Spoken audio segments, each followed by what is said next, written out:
प्यारे देशवासियों, नमस्कार। कोरोना की दूसरी वेव और दूसरी वेव से हम भारतवासियों की लड़ाई जारी है। दुनिया के अनेक भारत भी इस लड़ाई के दौरान बहुत बड़ी पीड़ा से गुजरा है। हम में से कई लोगों ने अपने परिजनों को, अपने परिचितों को खोया है। ऐसे सभी परिवारों के साथ मेरी पूरी संवेदनाएं हैं। साथियों, बीते 100 वर्षों में आई ये सबसे बड़ी महामारी है, त्रासदी है। इस तरह की महामारी आधुनिक विश्व ने न देखी थी, न अनुभव की थी। इतनी बड़ी वैश्विक महामारी से हमारा देश कई मोर्चों पर एक साथ लड़ा है। कोविड अस्पताल बनाने से लेकर आईसीयू बेड्स की संख्या बढ़ानी हो, भारत में वेंटिलेटर बनाने से लेकर टेस्टिंग लैब्स का एक बहुत बड़ा नेटवर्क तैयार करना हो, कोविड से लड़ने के लिए बीते 1.25 साल में ही देश में एक नया हेल्थ इंफ्रास्ट्रक्चर तैयार किया गया है। सेकंड वेव के दौरान अप्रैल और मई के महीने में भारत में मेडिकल ऑक्सीजन की डिमांड अकल्पनीय रूप से बढ़ गई थी। भारत के इतिहास में कभी भी इतनी मात्रा में मेडिकल ऑक्सीजन की जरूरत कभी भी महसूस नहीं की गई। इस जरूरत को पूरा करने के लिए युद्ध स्तर पर काम किया गया। सरकार के सभी तंत्र लगे। ऑक्सीजन रेल चलाई गई, एयरफोर्स के विमानों को लगाया गया, नौसेना को लगाया गया। बहुत ही कम समय में लिक्विड मेडिकल ऑक्सीजन के प्रोडक्शन में 10 गुना से ज्यादा बढ़ाया गया। दुनिया के हर कोने से, जहां कहीं से भी जो कुछ भी उपलब्ध होने का भरसक प्रयास किया गया, लाया गया। इसी तरह जरूरी दवाओं के प्रोडक्शन को कई गुना बढ़ाया गया। विदेशों में जहां भी दवाइयां उपलब्ध हो, वहां से उन्हें लाने में जैसे अदृश्य और के खिलाफ लड़ाई में सबसे प्रभावी हथियार कोविड प्रोटोकॉल है। मास्क, 2 गज की दूरी और बाकी सारी सावधानियां, उसका पालन ही है। इस लड़ाई में वैक्सीन हमारे लिए सुरक्षा कवच की तरह है। आज पूरे विश्व में वैक्सीन के लिए जो मांग है, उसकी तुलना में उत्पादन करने वाले देश और वैक्सीन बनाने वाली कंपनियां बहुत कम है, इन्हीं गिनी हैं।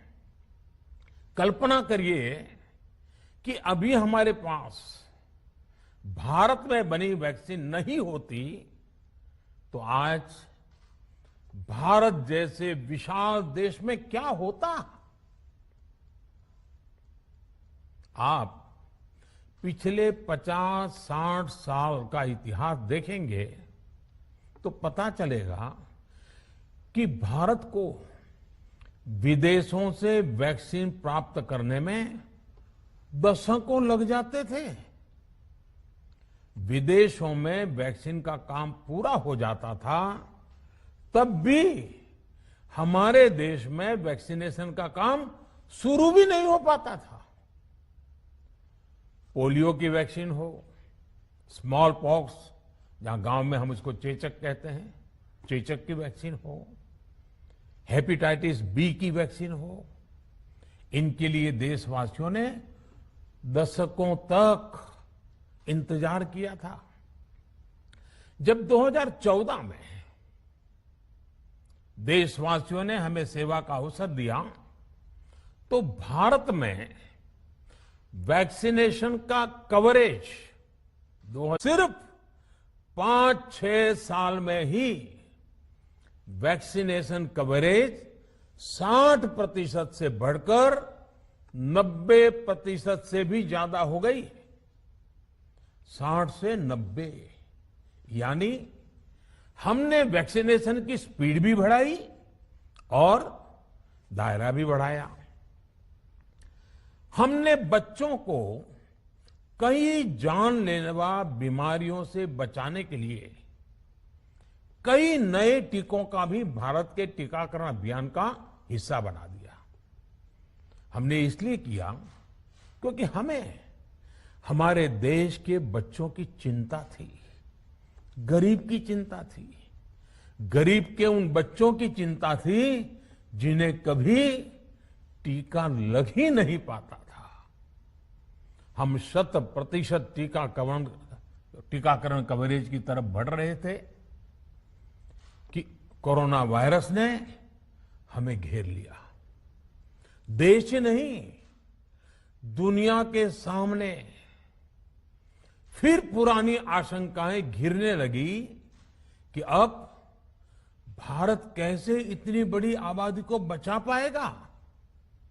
लेकिन साथियों, जब नीयत साफ होती है, नीति स्पष्ट होती है, निरंतर परिश्रम होता है, तो नतीजे भी मिलते हैं। हर आशंका को दरकिनार करके भारत ने 1 साल के भीतर ही एक नहीं बल्कि 2 made in India vaccine launch कर दी। हमारे देश ने, देश के वैज्ञानिकों ने ये दिखा दिया कि भारत बड़े बड़े देशों से पीछे नहीं है। आज जब मैं आपसे बात कर रहा हूं, तो देश में 23 करोड़ से ज्यादा वैक्सीन की डोज दी जा चुकी है। 23 करोड़। साथियों, हमारे यहां कहा जाता है, विश्वासेन सिद्धिः, विश्वासेन सिद्धिः, अर्थात हमारे प्रयासों में हमें सफलता तब मिलती है जब हमें स्वयं पर विश्वास होता है।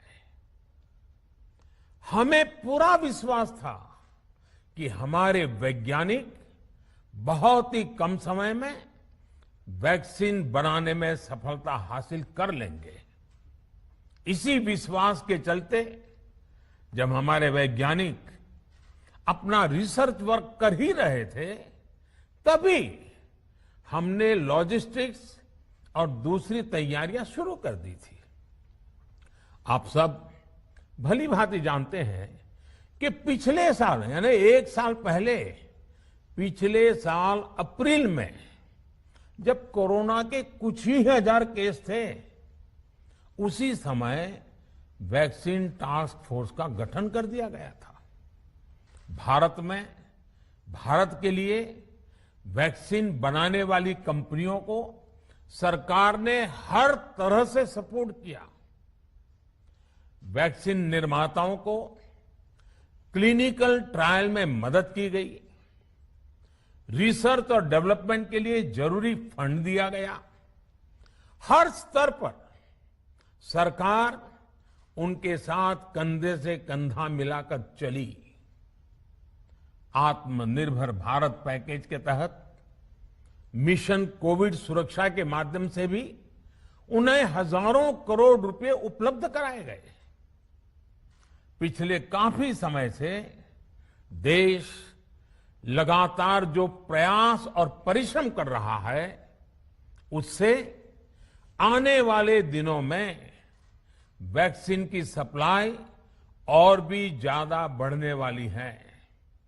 आज देश में 7 कंपनियां विभिन्न प्रकार की वैक्सीन का प्रोडक्शन कर रही है।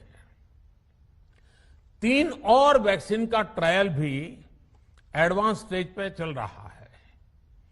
वैक्सीन की उपलब्धता बढ़ाने के लिए दूसरे देशों की कंपनियों से भी वैक्सीन खरीदने की प्रक्रिया को तेज किया गया है।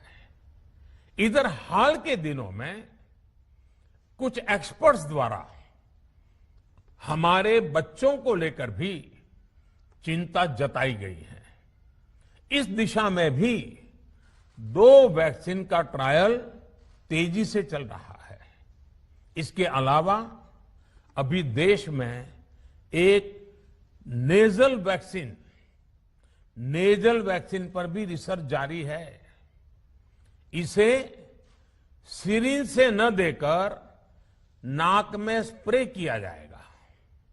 देश को अगर निकट भविष्य में इस वैक्सीन पर सफलता मिलती है तो इससे भारत के वैक्सीन अभियान में और ज्यादा तेजी आएगी। साथियों, इतने कम समय में वैक्सीन बनाना अपने आप में पूरी मानवता के लिए बहुत बड़ी उपलब्धि है, लेकिन इसकी अपनी सीमाएं भी हैं। वैक्सीन बनने के बाद भी दुनिया के बहुत कम देशों में वैक्सीनेशन प्रारंभ हुआ और ज्यादातर समृद्ध देशों में ही शुरू हुआ। WHO ने वैक्सीनेशन को लेकर गाइडलाइंस दी। वैज्ञानिकों ने वैक्सीनेशन की रूपरेखा रखी और भारत ने भी जो अन्य देशों की बेस्ट प्रैक्टिसेस थी, विश्व स्वास्थ्य संगठन WHO के मानक थे, उसी आधार पर चरणबद्ध तरीके से वैक्सीनेशन करना तय किया। केंद्र सरकार ने मुख्यमंत्रियों के साथ हुई अनेकों बैठकों से जो सुझाव मिले, संसद के विभिन्न दलों के साथियों द्वारा जो सुझाव मिले, उसका भी पूरा ध्यान रखा। इसके बाद ही ये तय हुआ कि जिन्हें कोरोना से ज्यादा खतरा है उन्हें प्राथमिकता दी जाएगी।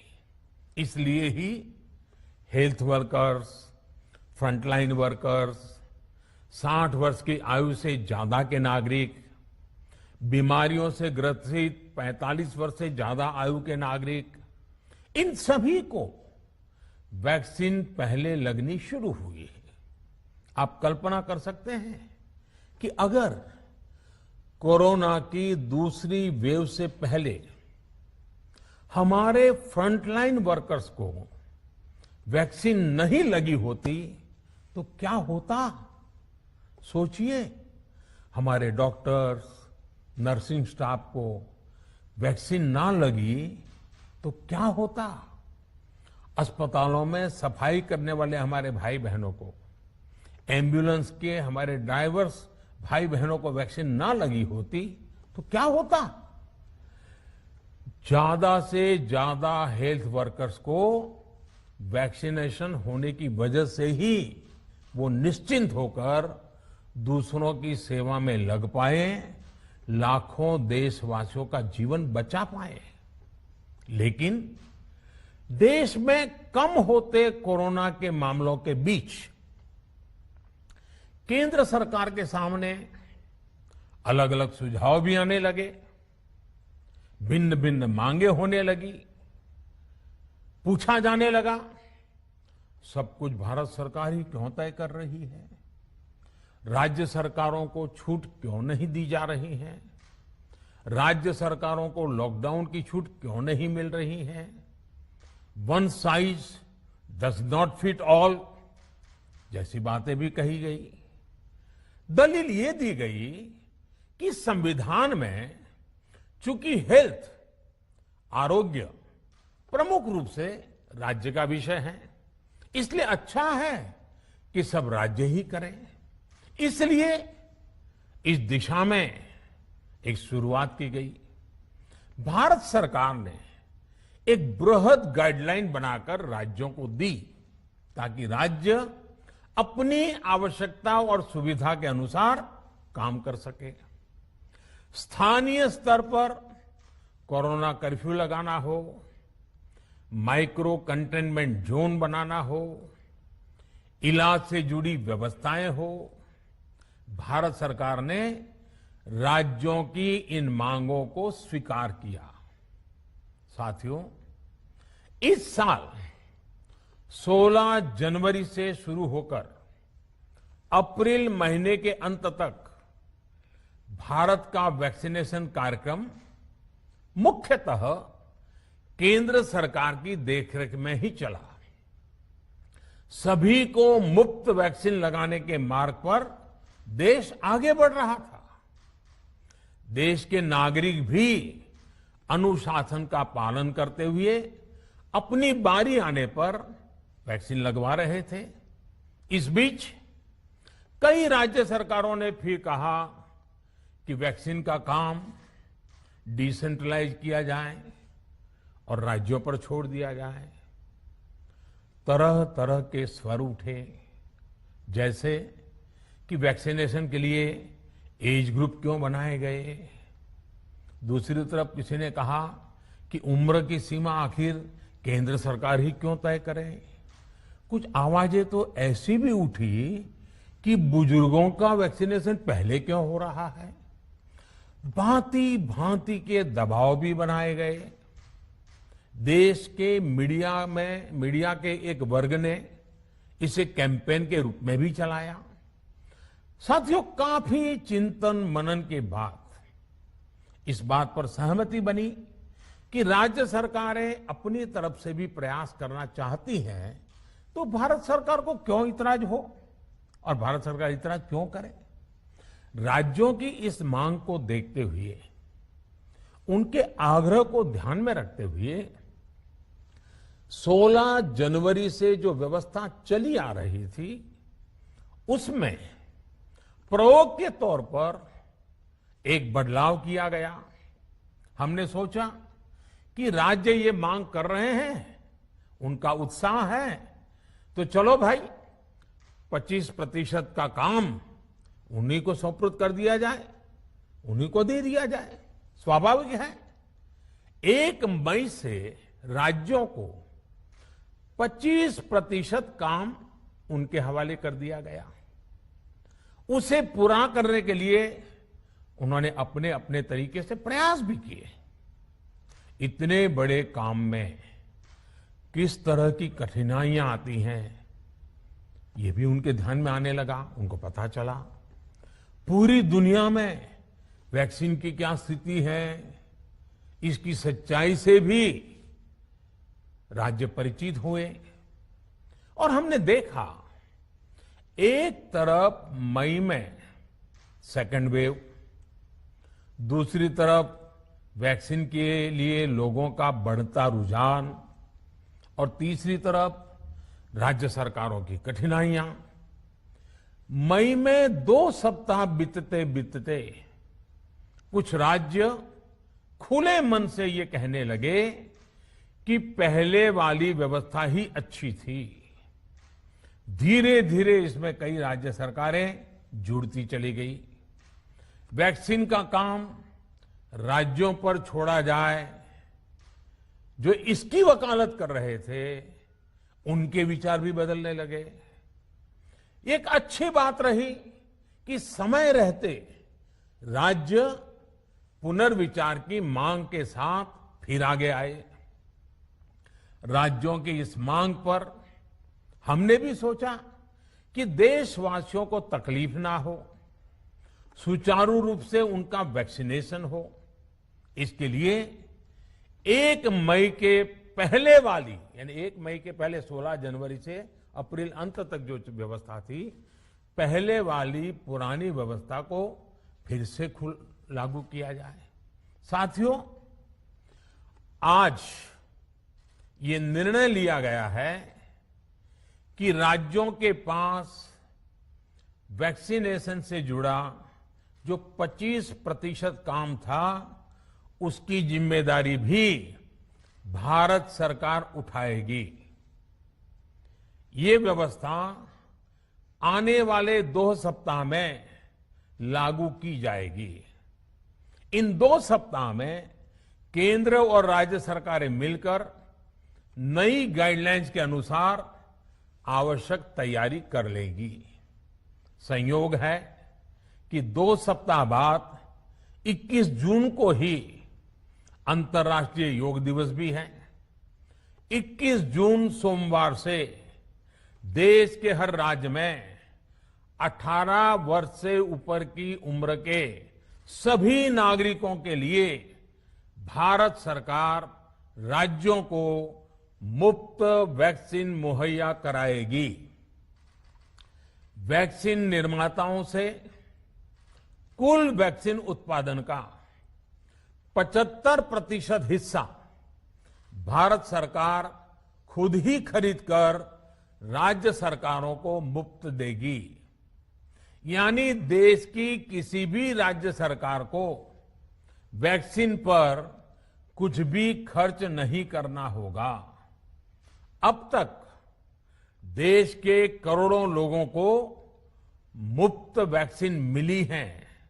अब 18 वर्ष की आयु के लोग भी इसमें जुड़ जाएंगे। सभी देशवासियों के लिए भारत सरकार ही मुफ्त वैक्सीन उपलब्ध करवाएगी। गरीब हो, निम्न मध्यम वर्ग हो, मध्यम वर्ग हो या फिर उच्च वर्ग, भारत सरकार के अभियान में मुफ्त वैक्सीन ही लगाई जाएगी। हां, जो व्यक्ति मुफ्त में वैक्सीन नहीं लगवाना चाहते, प्राइवेट अस्पताल में वैक्सीन लगवाना चाहते हैं, उनका भी ध्यान रखा गया है। देश में बन रही वैक्सीन में से 25% प्राइवेट सेक्टर के अस्पताल सीधे ले पाए, ये व्यवस्था जारी रहेगी। प्राइवेट अस्पताल वैक्सीन की निर्धारित कीमत के उपरांत एक डोज पर अधिकतम 150 रुपये ही सर्विस चार्ज ले सकेंगे। इसकी निगरानी करने का काम राज्य सरकारों के पास ही रहेगा। साथियों, हमारे शास्त्रों में कहा गया है, प्राप्य आपदम न व्यथते कदाचित, उद्योगम अनु इच्छति चा प्रमत्तः। अर्थात विजेता आपदा आने पर उससे परेशान होकर हार नहीं मानते, बल्कि उद्यम करते हैं, परिश्रम करते हैं और परिस्थिति पर जीत हासिल करते हैं। कोरोना से लड़ाई में 130 करोड़ से अधिक भारतीयों ने अभी तक की यात्रा आपसी सहयोग, दिन रात मेहनत करके तय की है।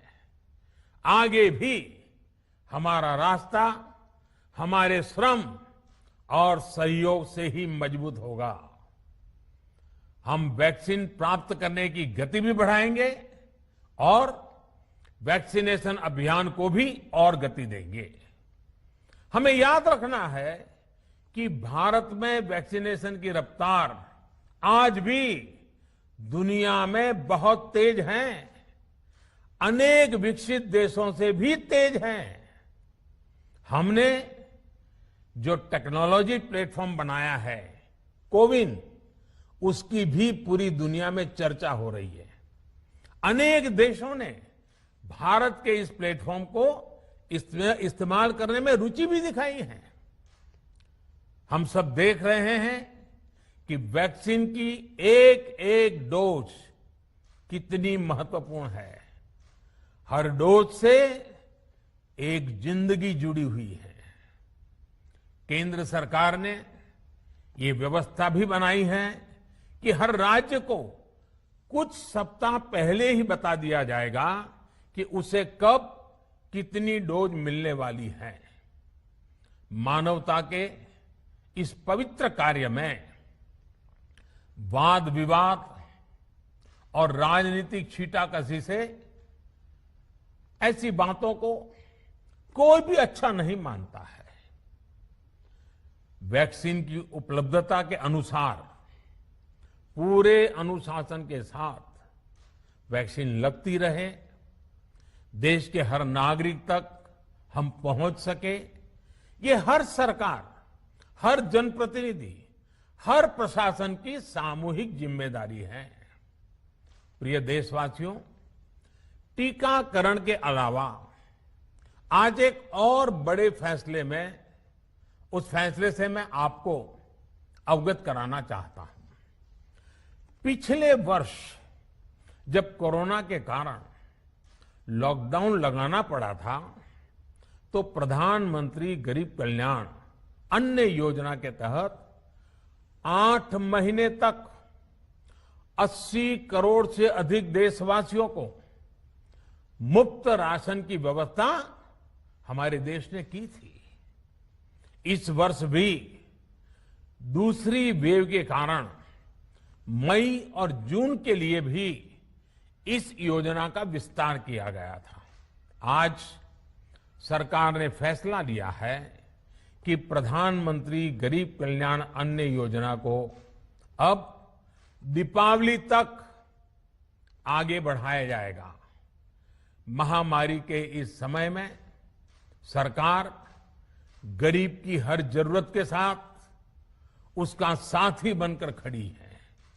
यानी नवंबर तक 80 करोड़ से अधिक देशवासियों को हर महीने तय मात्रा में मुफ्त अनाज उपलब्ध होगा। इस प्रयास का मकसद यही है कि मेरे किसी भी गरीब भाई बहन को, उसके परिवार को भूखा सोना ना पड़े। साथियों, देश में हो रहे इन प्रयासों के बीच कई क्षेत्रों से वैक्सीन को लेकर भ्रम और अफवाहों की जानकारी चिंता बढ़ाती है। ये चिंता भी मैं आपके सामने व्यक्त करना चाहता हूं।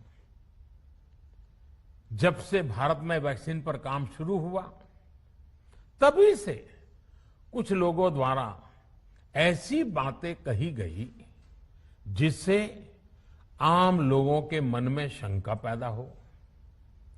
कोशिश ये भी हुई कि भारत के वैक्सीन निर्माताओं का हौसला पस्त पड़ जाए और उनके सामने अनेक प्रकार की बाधाएं आए। जब भारत की वैक्सीन आई तो अनेक माध्यमों से शंका आशंका को और बढ़ाया गया। वैक्सीन न लगवाने के लिए भांति भांति के तर्क प्रचारित किए गए। इन्हें भी देश देख रहा है। जो लोग वैक्सीन को लेकर आशंका पैदा कर रहे हैं, अफवाहें फैला रहे हैं, वो भोले भाले भाई बहनों के जीवन के साथ बहुत बड़ा खिलवाड़ कर रहे हैं। ऐसी अफवाहों से सतर्क रहने की जरूरत है।